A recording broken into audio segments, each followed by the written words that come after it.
Hello, ladies and gentlemen. I'm Phil Svitek, and I'm joined today by Meagan Lynn, who is a former intern over at AfterBuzz TV, who's now blossomed into many things, chiefly among them a host.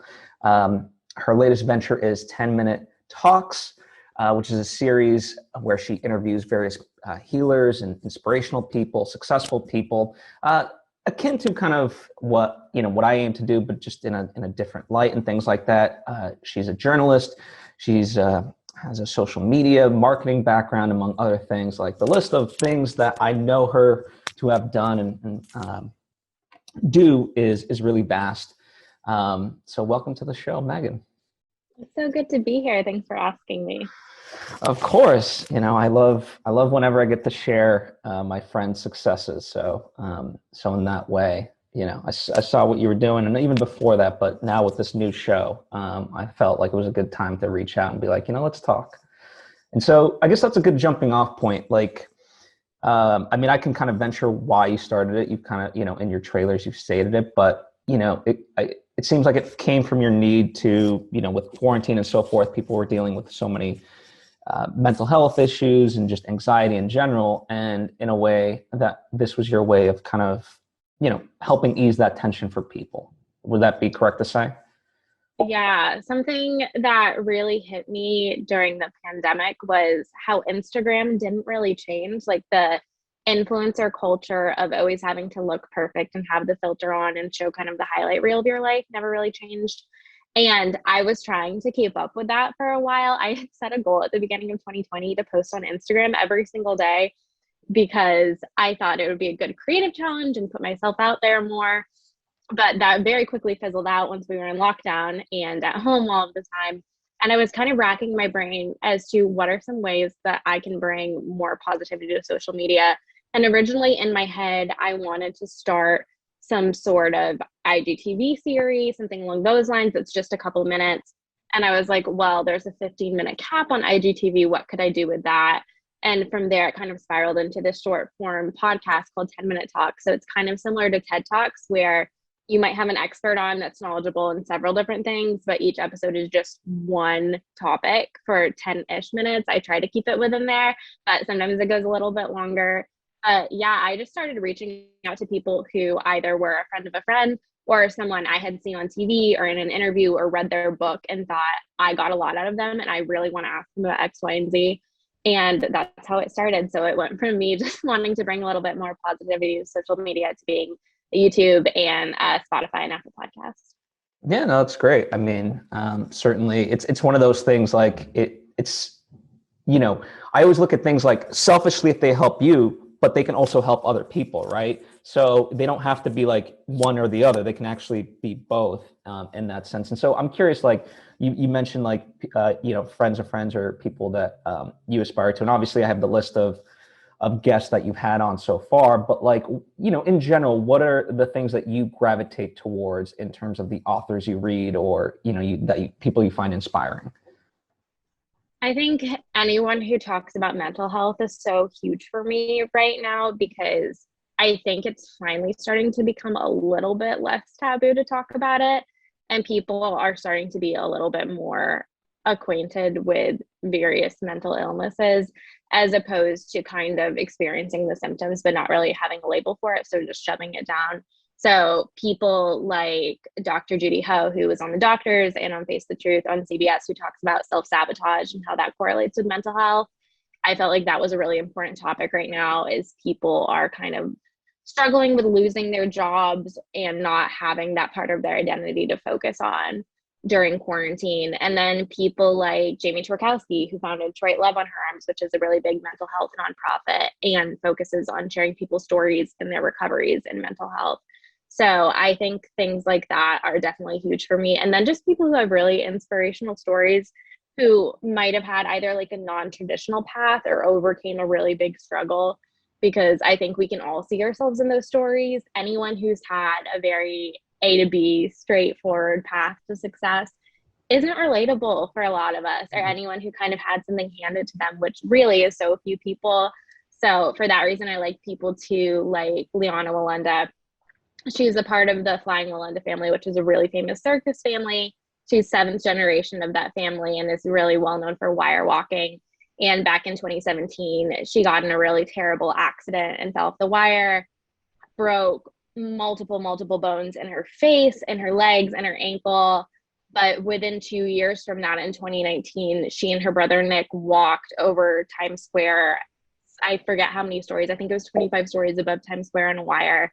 And I had remember having seen her, and that was a really hard period for me because that was right after I graduated from college, like 2 months after I graduated.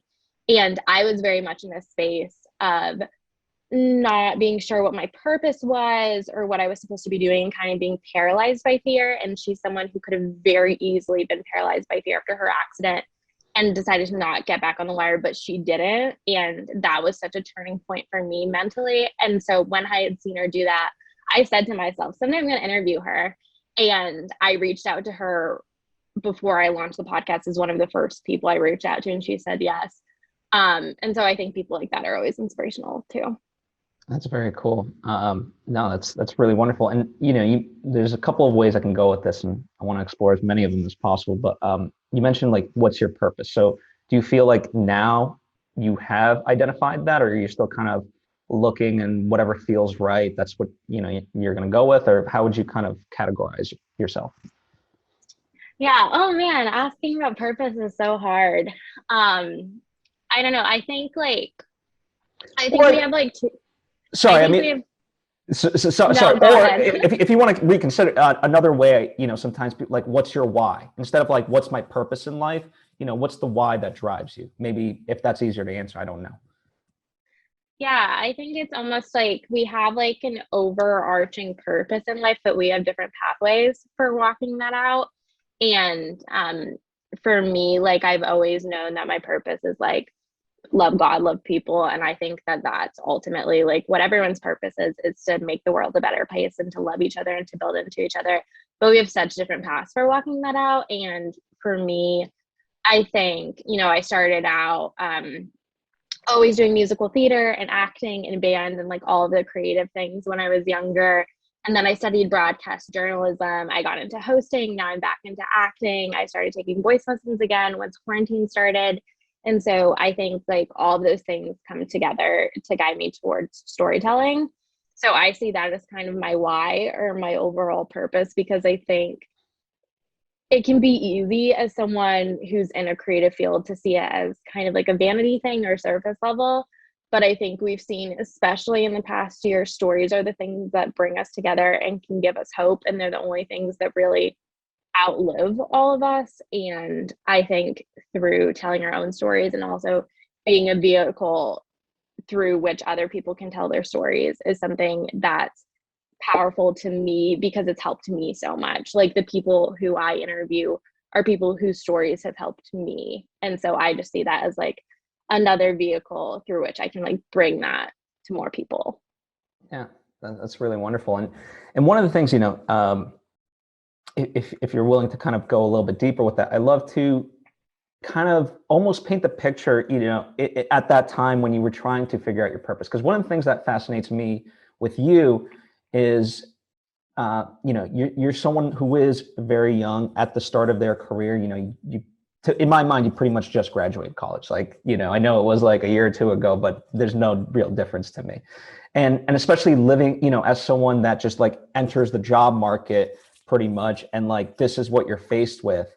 And that like fascinates me from the perspective of, what your outlook on that may be and how you're kind of grappling with that. Because obviously I have a much very, different experience of that. And so I'm just, can you kind of paint that picture of what that felt like, and even the outlook on the future that you have, people always talk about like, we gotta save the planet for future generations and so forth. And I look at, to me, like you're part of that generation that we're trying to save it for. So how do you view us of like these assholes who just left us this mess? I don't know. I don't know. It just fascinates me to get to know that viewpoint. Yeah, I mean, I think anyone who graduated college in the past 2 years has gone through a major shakeup that none of us could have expected. It's hard enough being in that transitory season where you're trying to start something new and you're likely entering a decade of probably moving several times, starting several new jobs. As we know, millennials aren't like past generations where you start a job and you're with that company for 20 years and then maybe with another company for 20 years and that's your career. We're much more likely to job hop and to be constantly building on top of that.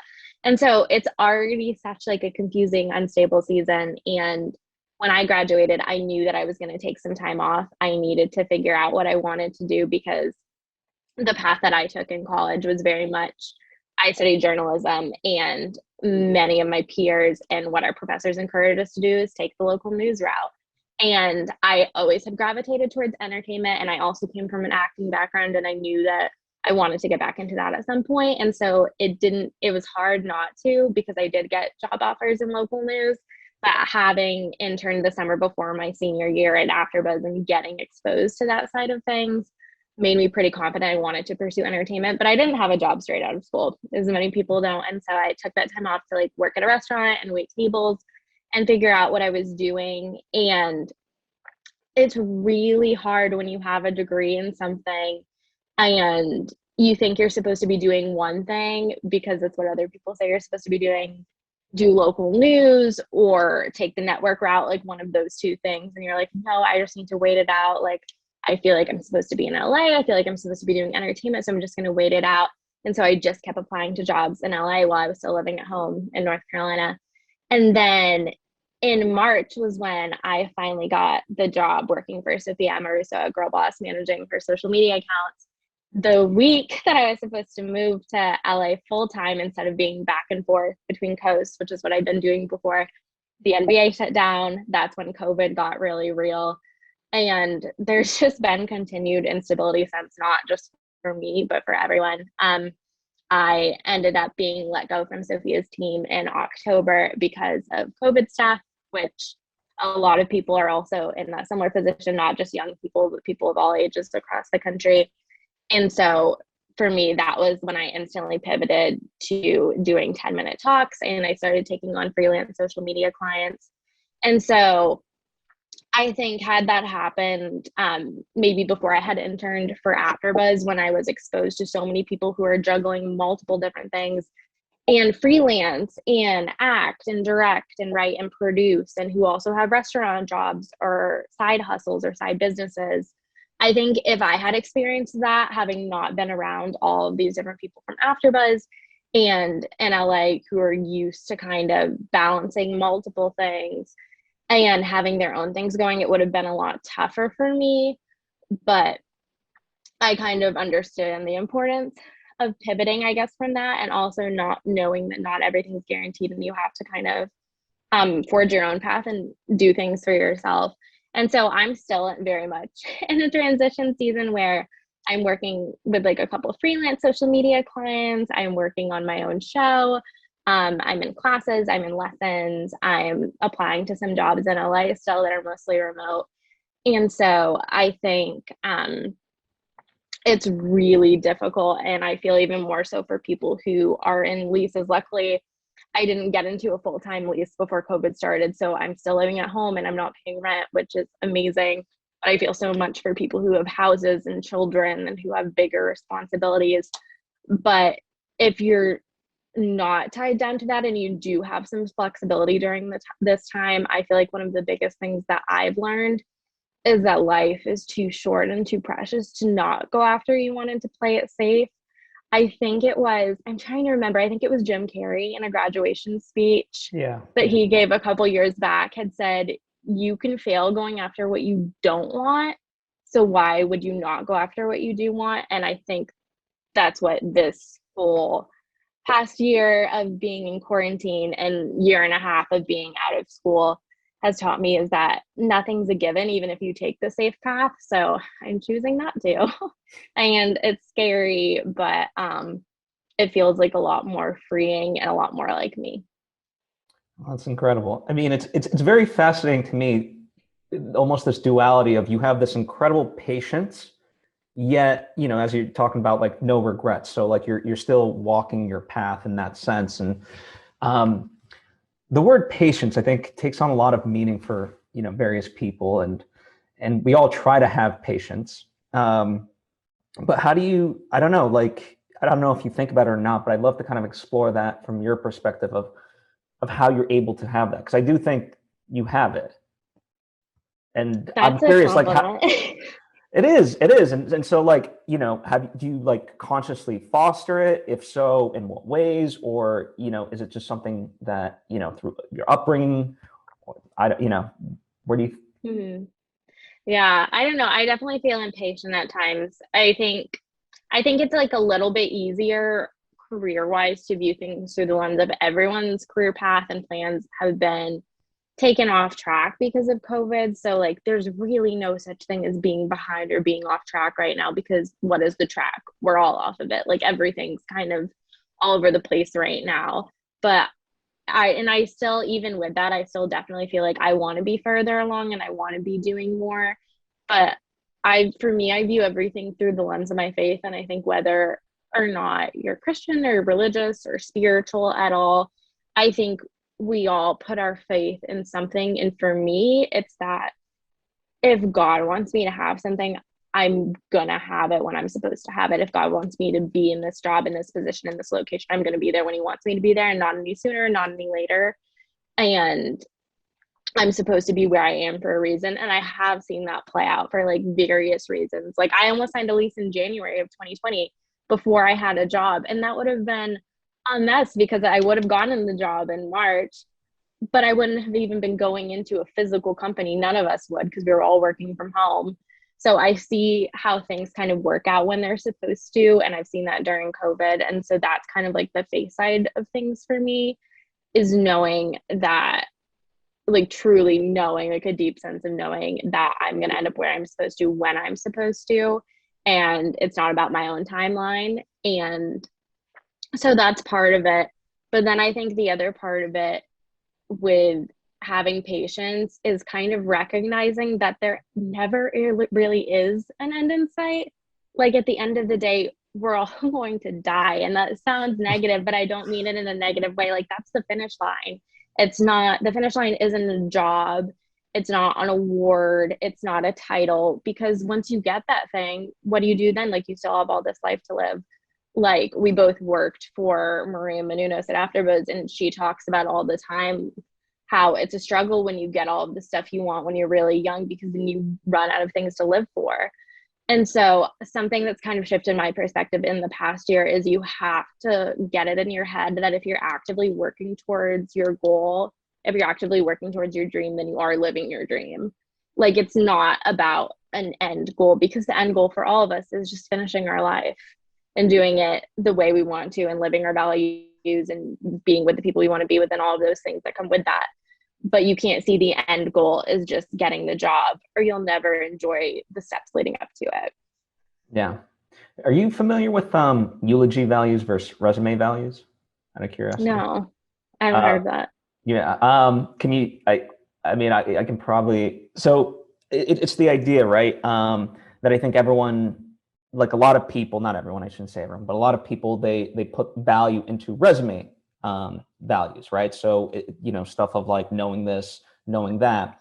And the idea, of course, when you flash forward and someone's reading your eulogy, they're not going to be like, this person worked for 5 years at this company, then they switched over and became the CEO of this company. What they're going to talk Mm-hmm. about is, eulogy values of this person really made an impact on this person or these people. And, you can look at this time of like, because like even in the grand scheme of things, right? Let's say someone doesn't have a job right now, but they're out there helping someone in this moment, right? That's the thing that people are going to remember, not like, well, the person didn't have a job during COVID, Yeah. so, but yeah, I definitely kind of understand what you're talking about of like thinking of, and I tell that to people of all the time of like, I joke with them, like, you realize the finish line is death. So you don't want to get to the finish line quite yet. Yeah. Yeah. So I get what you're saying with that. With what are some of the, you mentioned like the little tidbit about Maria and things like that. What are some of the, I don't know, we can make an arbitrary number, 5, 10, 3, it doesn't matter. Things that like have stood out to you from the mentors that you have had, whether it be Maria or, for the Sophia or any other people that you look up to as mentors. Like lessons from them or specific qualities or I guess both, you know what I mean? Because I mean, a specific quality could be something that you want to emulate in yourself, or a little piece of advice that you can apply. So to me, they're one and the same, I guess. okay, yeah, I'll do three for three people. So I'll start with Maria and Kevin. For Maria, I think something I was so inspired by is when I was coming into AfterBuzz, had just finished my junior year of college, and like I said, I went to a very great comm school where most of my peers who were on the journalism major ended up going into local news, and I always felt like I had interest in other places. Like I wanted to do entertainment, but I also wanted to do journalism, and I also wanted to do all of these other things. And getting to meet her and see that, she's never put herself in a box. She's an author. She's acted, hosted, done hard news and entertainment news, wrestling, like so many things across the board. I know I'm missing more than that, but that's really inspirational. And like I mentioned earlier too, how she said, like, you have to have things to look forward to. And I feel like she's always created that for herself and always been doing something new. And I love that. And that really opened my eyes to that being a possibility and not letting people put you in a box that you have to be one thing, because it's not about them, it's your life and what you want to do. And I think making your life small is never good for yourself. Like you're limiting yourself, but you're also limiting your impact on other people. And I think viewing it, because especially for women, it can be hard to just go after what you want, because women are often taught that that's selfish and that we should just like want to be moms and be wives and not be that ambitious. But so I think viewing it through the lens of when you're playing small, you're not just hurting you, you're hurting all the people you could potentially have an impact on. I think that's really important.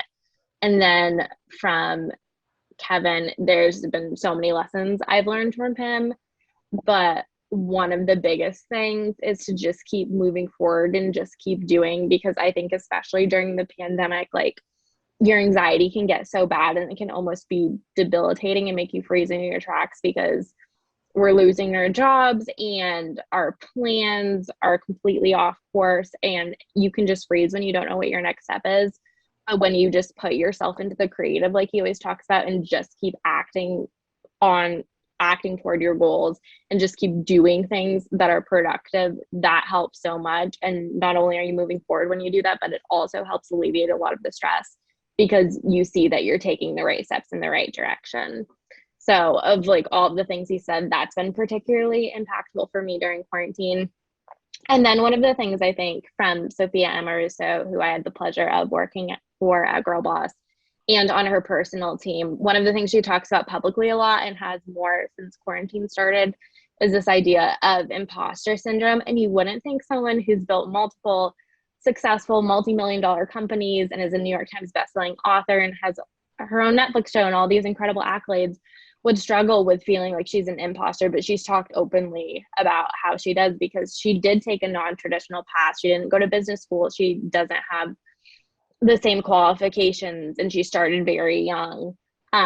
So I think seeing that even the people we look up to and idolize struggle with feeling like they're not enough or they somehow don't belong in the positions that they've absolutely earned is really relieving Yeah. because it makes it feel like it's okay to feel like you don't have it all together.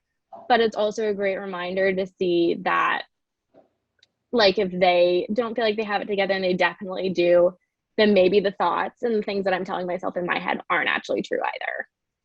Yeah, no, I agree. And it's almost kind of an endearing quality. I forget who said it, but the idea like the leaders that we want are the ones that don't really actively seek the position because they don't feel they're Mm-hmm. qualified for it, Yeah. which is a weird kind of dichotomy, but but anyway, I digress. And one of the things I want to kind of circle back towards, you know, uh, we were talking about patience and, the idea of for you, God kind of, putting things in your path when you're ready.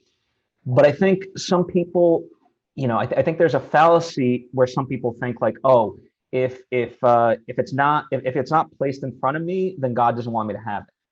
In the sense, like I still like Mm-hmm. what you're highlighting is you're also working towards something. So it's not like you're just idly sitting back and being like, all right, let me just watch some Netflix today, and when God's ready Mm-hmm. for me, He'll give me a phone call, or I'm just being facetious with it, but But in that, can you speak a little bit to that idea of, you still have to be active, I don't know. I love in conversing with you. There's this like weird duality of things, right? Patience as well as hard work, or and ambition and so forth, right? So I Yeah. want to just kind of explore that in terms of the religious aspect, if you will. Yeah, I mean, talking about the duality, it's like you can look at both extremes. You can burn the candle at both ends, but because like you're not inviting your faith or God or something bigger into the picture, you don't have the energy to keep doing that. So eventually you fizzle out, or you can just lean back and wait for God to drop something into your lap. And that's not going to work either. I think there is a balance in that. Something I've heard people talk about is like we're co-creating with God, which I really like that. I go to Mosaic in LA. I've been watching it online because quarantine, and I'm not in LA right now. But something that I think it was at the beginning of 2020, the lead pastor at Mosaic, Aaron McManus, said was, we get so caught up in what is our purpose? What am I supposed to do? And he said, just do something good. Like, just do something good. Don't get so caught up into what your purpose is. Like, if you're on the wrong track, God's big enough to push you onto the right track, but don't get frozen and just do nothing or wait for him to drop something into your lap when he's just waiting for you to move. Like, you kind of have to meet him in the middle on that. And I also think it gets back into how I think at the end of the day, we're here to help each other and love each other and build into each other. And you can walk that out in so many different ways. And so I don't really think there are any wrong choices. Just listen to like what you feel is on your heart, what you feel drawn to, and then what are the ways that you can use that to help other people. Yeah, no, I 100% agree. And I think to me, it comes from almost like the ego, where it's like, oh, I want to, I want to solve world hunger. And it's like, you know what? Like literally, and I think that's what it freezes people, because then they go the other way of like trying to overthink of what has the most impact. And it's like, you and I could throw a proverbial rock right now and like hit somebody that needs help, right? So, it does, like you're saying, it doesn't really matter if, you're trying to solve, like whatever it is you do, uh, it helps somebody. And if you just do Mm-hmm. that, then it's a positive thing. Like there's just, unfortunately, there's so many things in this world that do need help, and people and so forth. And yeah, have you, in that sense, like I'd love to talk to you about like activism, right? Because for me, it's been a big shift in terms of how I view the world and things like that. Kind of also my purpose, right?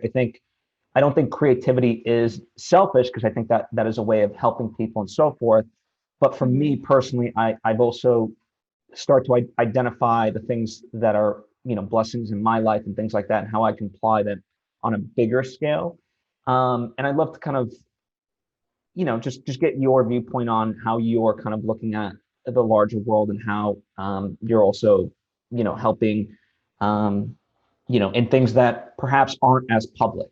And you don't have to go like into, things that you don't want to share, but just kind of the generalizations of stuff, um, if that makes sense. Hopefully it does. Yeah. Wait, can you elaborate a little? Sorry. Yeah. So, I mean, one of the things, so for me that I try to do is uh, I'll get, there's a lot of food charity drives, right? So I'll buy, a lot of times they serve breakfast and things like that. So for me, I'm like, you know what?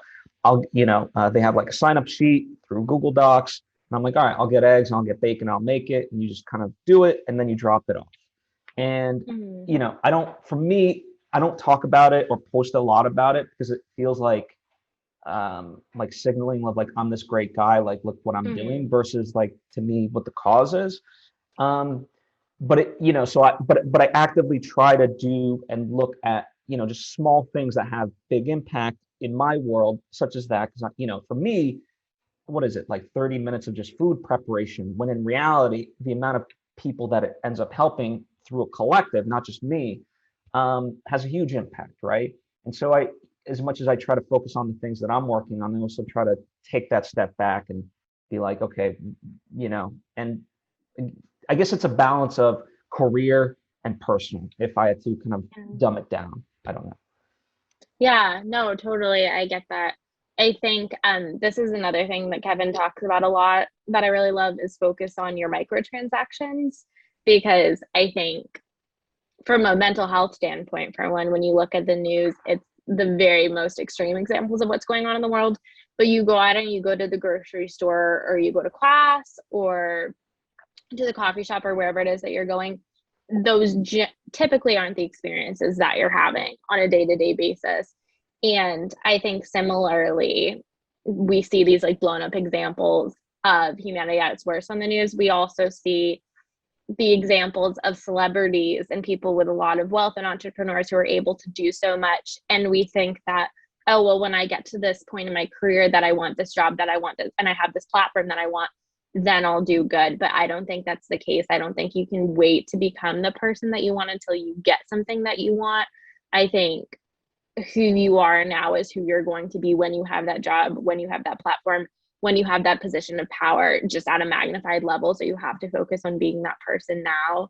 And I think we can do that in like a lot of little ways, whether it's donating to a GoFundMe that you see pop up, if you feel called to do that, or if it's helping pay for someone's, this is something I've seen my mom do before, is someone didn't have enough money to pay for their groceries, so my mom paid for their groceries for the person ahead of them. And that seems so small, but it's so impactful. And then thinking about what are the things, it doesn't have to be monetary, what are the things that you have that could help other people? Like, since I graduated, I've been a part of the mentor program at my university, and working with like a different student each semester who gets paired with me, who wants to go into kind of like a similar career path. And I don't need to be at this point in my career where I have like this huge platform to be able to do that. Like, they're still in school, there's experiences I have that they don't, that I can help them with. And I think this is like another biblical thing too, but like, when you can be trusted with little, you're given more. So I think taking whatever it is that you have, talent wise, platform wise, capability wise, financially, and using that to the full extent that you can to help other people. And it doesn't have to be this big thing. It can just be your microtransactions every day. But that makes a difference. And it might make more of a difference in the person you're helping's life than you think it would, when it's not even that big of a deal for you to do that little thing for them. Yeah, no, I 100% agree. And, two things related to that. Like, one, I've made a very conscious effort on my part. You know how people say like, oh, if you think about a person, just just text them or let them know, and it'll brighten up their day. And you're like, oh, that's, at least for me, I'm like, oh, that's a nice thought, but I never do it. And then I was like, you know what? Let me just do it. It might feel awkward to be like, hey, like, you were on my mind today and just wanted to wish you a happy day. And then, the responses I got when I started doing it, I was like, oh, this means a lot to people. Like, all right, what's that really cost? And also too, like, for me, with the benefit of years, like, there's some people that I knew in high school, who have kind of reached out and said really wonderful things about X, Y, and Z. I'm like, I don't even remember that interaction.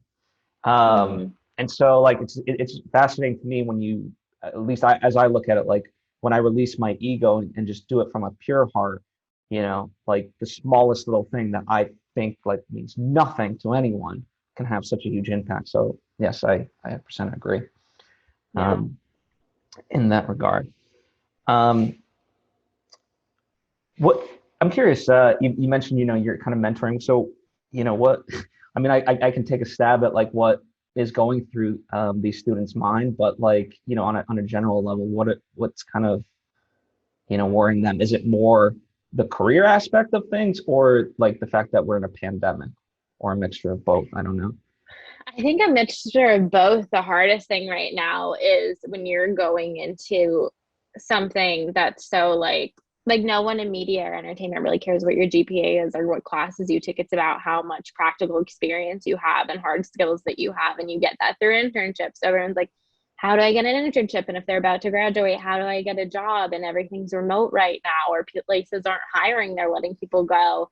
And so I think those are like the biggest concerns, is how you get that hard experience, which is where it comes back to for me, from having that exposure from people at AfterBuzz who side hustle so hard and have so many different things going for them. When I did lose my job, I was able to pick myself up and be like, well, I have the skills to freelance, so I can seek out my own clients, which I did. I can build my own thing. Like, I'm not able to host and audition for things as much as I would like to right now, but I can build my own thing. So I'm still getting tape of myself, and I'm doing something that helps people and that brings me joy too. So I think I have been trying to push them as much as possible to building their own things as opposed to anything else. The same with some people I've talked to too who are considering, because I guess historically, like when you look at the recession in 2008, that's a good time to go to grad school because it can defer your loans more, and you're in school and you're learning and you're not focused on getting a job. But for things like what we're doing that are more focused on work experience and networking and hard skills, I've talked to people who are like, should I go to grad school? And I'm like, I don't think you should get another $100,000 into debt. Like, all of the things that like you're hoping to get out of that is basically like more tape of yourself or more portfolio work or things like that. You can create that for yourself right now without paying to do it. You could even get paid to be doing that work right now. So I think you have to get a little scrappy during these times. But I think that can also make you a lot stronger and a lot more marketable as a potential employee. So just creating opportunities for yourself as much as you can, I think, is really important. Yeah, and I think like as far as any level playing field, now is the time, right? So like, we're in our homes. And it's like Ryan Seacrest, Jimmy Kimmel, like they were all filming, you know what I mean? So like there was never So a better level. time Yeah. to have a level playing field because it's like you're on quality with everyone else. No one, people are just doing it from their Yeah. homes. And people are getting like agents and getting signed and getting Netflix specials from TikTok. Like, I just saw this article the other day that in the past year, 70 artists have been signed to record labels from TikTok, which is crazy. So we have all these resources at our fingertips, and it can be overwhelming and it can be information overload. But I think if you take the time to like do the inner work on yourself and figure out what are my passions, what am I leading toward, what do I want, and how can I use what's at my disposal to get myself there, as opposed to just looking at the traditional route of I have to like apply to a job or be going to auditions for XYZ to get work when you could be creating it for yourself. I think that's such a huge blessing. And we should look at it like a blessing and not like, oh my gosh, this other social media platform that I have to worry about, because it can be a tool if you use it as a tool. Yeah, no, I in fact, I'd love to explore that more with you, given your background and things like that. Because certainly, there's a lot of people that I talk to of like, oh, now there's TikTok. Oh, now what the hell is this Clubhouse thing? Now I got to be on Clubhouse Yeah. and this and that. And sometimes people can default to of like it's just a garbage dump and so forth. And it's like, no, it's to me, and honestly, like I had to shift my perspective. I guess it was like a year and a half, maybe 2 years ago. I was like, you know what? Social media really is what I make it. So if I choose to follow certain people over others, it's like I can curate that experience for myself. And likewise, I can put out what I want to put out rather than, be dictated by what I think is going to be the thing that gets the likes or comments or whatever. So I don't, yeah, just in general terms, like, can you speak to more of the good side of social media and how people should approach it? Yeah, totally. Because social media isn't the problem. It's like real life people are the problem. Like, I've had friends who move to new cities and they're like, I don't know if this place is for me. I don't have any meaningful relationships. I feel really lost. I don't have anything like going for me here. And I'm like, okay, well, what are you doing when you're there? And it's like, okay, well, they're like going out every weekend and they're not joining like any organizations outside of just like their 9 to 5 job. Like, they're not looking for people with similar interests. They're just around people who are also going out every single weekend, and you will find what you seek. And it's the exact same thing with social media. Is if you're just following a bunch of people who have a lifestyle that you think is aspirational, but completely out of reach for you, and ultimately end up making you feel bad about yourself because they look like they have the perfect life, that's not serving you. And it's not that the problem is social media. The problem is who you're following and the kinds of things you're looking at. It's the same thing with like how, like they've done studies that if you watch Fox News for hours on end every day, it's going to increase your anxiety because it's constant negative coverage all of the time. Like, we're not built to deal with all of that, and we're not built to deal with constant information overload. So I think it's feeding your brain things that are good for it. That's why I love TikTok, because I just haven't seen a lot of negativity on there. It's just a lot of people exploring the things that they're passionate about from every angle, whether it's like science or psychology or music or acting or doing stand-up comedy. Like, they're just like, it runs the gamut of anything you could be interested in, but it's all people who are taking their time to create something positive that helps, educates, entertains other people.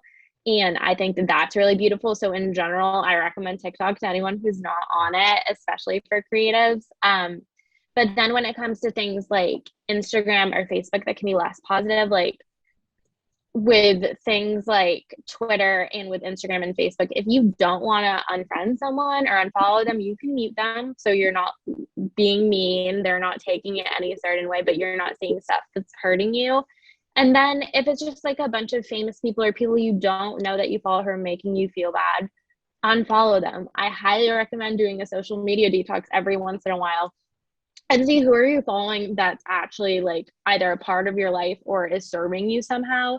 And if they're not, and especially if they're hurting you mentally somehow, get them out of the picture. And then focus on finding things, aside from cutting out things that are bad, focus on finding things that are positive. Like, there's a lot of different influencers who post really helpful content. Like, I've interviewed some of them, like Morgan Willett, who we both know, who posts like a lot of fitness and nutrition and uplifting stuff on her page, and Megan Gallagher, who's a mental health advocate and is constantly posting different meditations and breath work and resources and practices that you can be doing. She's actually on the episode of 10-Minute Talks that I'm posting today. But so you can be following positive people like that and things that help you, as opposed to just mindlessly scrolling through pictures of people who are quote unquote living their best life and super filtered pictures that really aren't a real representation of what their life looks like. I agree. And something that came to mind as we were kind of talking about this, I don't know if you've ever felt this, but for me, there was an anxiety, especially like in the entertainment world, of like, you're supposed to know this person. Oh, you don't know this person? And then I would feel like, oh, I'm not in or not as knowledgeable. And so like, you start following a certain person or a certain brand simply because you're supposed to. And for me, I had, Seth Godin had this, he was talking about the idea that like, he's basically sold 250 million books and so forth, or something crazy like that, right? And it's like, there's still billions of people who've never heard the name Seth Godin in their life, right? And he's like, that's just it, you know what I mean? There's literally, close to, we're going on 8 billion people in this world. So even if you had 500 million people that follow you, that's still far more people that have no clue who you are. And I was like, oh, okay, yeah, that made more sense. And so like, then I was just like, that kind of released me of this like need to constantly like have to know people. But I'm curious, like, have you had similar experiences of like someone like almost shames you for not knowing like this TikTok star or this Instagrammer or this famous actress, and you're like, oh, I gotta follow them? Yeah, I mean, there's so much content out there, and especially being in the entertainment industry, you feel like you're falling behind in your career if you don't know everything of everything that's going on. But I think it's important to remember that, again, like, there's two ways to look at it. There's a positive way and then there's a negative way. You can look at the fact that like there's too much to keep up with, and so I'm gonna stress out about it. I'm gonna beat myself up about not knowing everything that's going on.